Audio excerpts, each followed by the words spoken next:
Fire Emblem is a series I grew up with in high school. I played all the new generation games, Awakening, Fates, Shadows of Valentia, and now Three Houses. There was just something charming about the gameplay, visuals, and story that kept me invested in the franchise.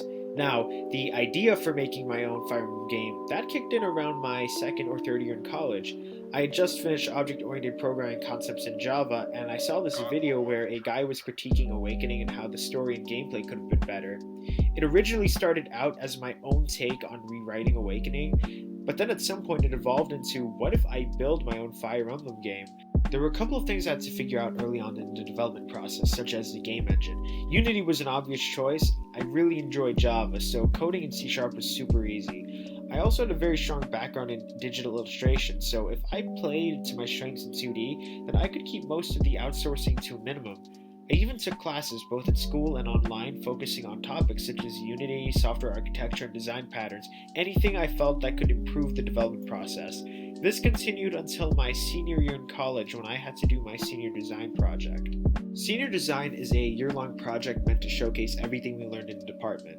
There was no way I was going to divide my time between working on both a senior design project and my Fire Emblem project, so I proposed my game, titled Frozen Embers, as my senior design project. Now for context, the computer science department gets very few game projects, but even then they're usually mediocre.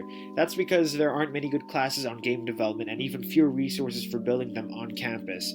So when I proposed Project Frozen Embers to the professor who manages senior design projects, she was naturally very skeptical.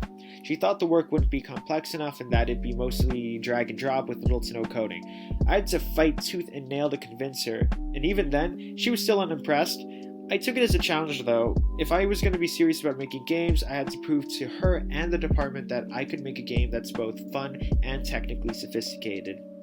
Now, I could spend hours talking about the process.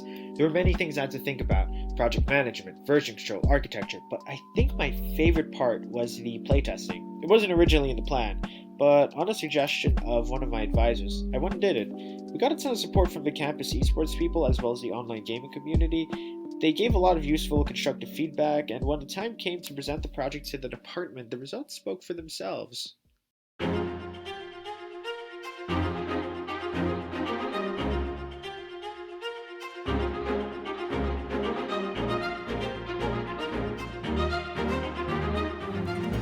The demo was unlike anything the department had seen.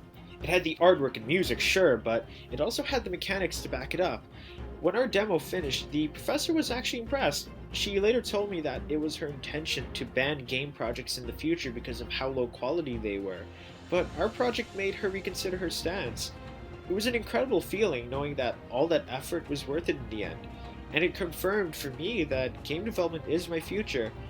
Overall, I learned a lot from Frozen Embers, both about myself and the process of making games in general. It's given me a greater appreciation for the amount of work that goes into AAA titles.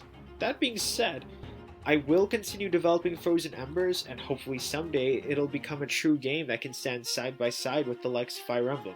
So yeah, thanks for watching.